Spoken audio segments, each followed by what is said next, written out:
అవగాహన లేకుండా మాట్లాడడం, ఏ రకంగానైతే ధరణి కార్యక్రమం తీసుకొచ్చి భూ మాఫియాను తెలంగాణలో ప్రారంభం చేశారు.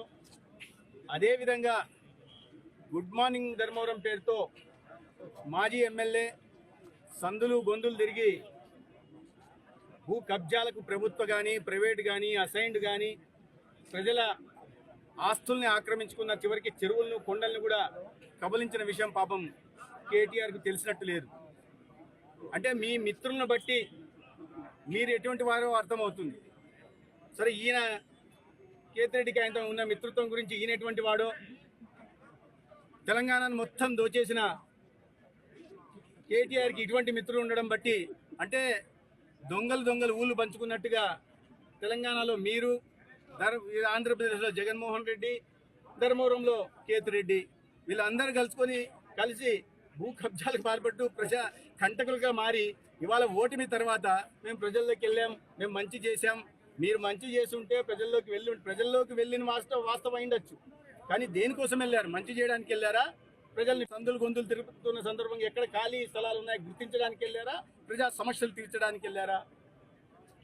ఎక్కడ పడితే అక్కడ ఏది బాగా కనిపిస్తే దాని మీద కన్నేసి దోచుకునే కార్యక్రమానికి శ్రీకారం చుట్టడం ప్రజలకు అందరూ తెలుసు. ఇక్కడ ఒకసారి కేటీఆర్ ధర్మవరంలో ప్రజలు ఎవరికైనా సంబంధించిన వాళ్ళని ఒక్కరికి ఫోన్ చేసి అడిగితే, అవునయ్యా గుడ్ మార్నింగ్ ధర్మవరం పేరుతో ప్రజల మధ్య తిరిగాడు కదా మీ మాజీ ఎమ్మెల్యే, దాని పర్పస్ ఏంటని అడిగితే ఇక్కడ ప్రజలు చెప్తారు.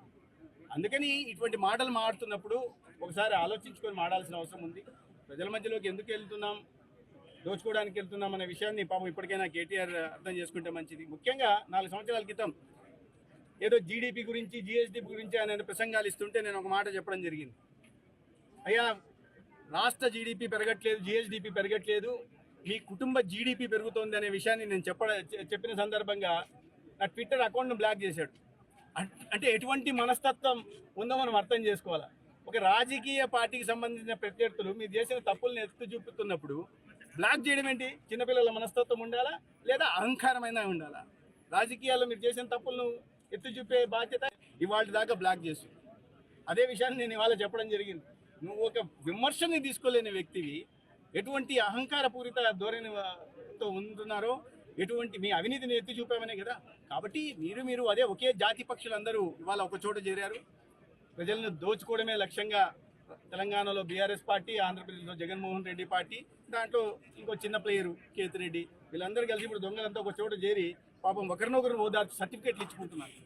సర్టిఫికేట్ ఆయన మంచోడు, ఈయన తిరిగాడు, ఆయన తిరిగాడు, ప్రజలు నవ్వుతున్నారు మిమ్మల్ని చూసి. మిమ్మల్ని అందరూ అందుకని ప్రజలు మిమ్మల్ని అందరినీ మూకుమ్మడిగా కలిసి కట్టిగా ప్రజలు మిమ్మల్ని ఓడించారు, గుణపాఠం నేర్పారు. ఒకరికొకరు సర్టిఫికేట్లు ఇచ్చుకుంటా, ఒకరినొకరు ఓదార్పు యాత్ర చేస్తే 5 సంవత్సరాలు మీరు దూరంగా ఉంటే ప్రజా జీవన స్రవంతికి ప్రజలందరూ కూడా సంతోషంగా ఉన్నారు.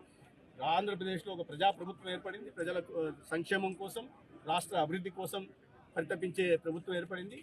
తలసరి అప్పును కాకుండా తలసరి ఆదాయాన్ని పెంచే ప్రజాప్రభుత్వం వచ్చింది. కేంద్రంలో, రాష్ట్రంలో ఎన్డీఏ ప్రభుత్వాలు, ఆంధ్రప్రదేశ్కి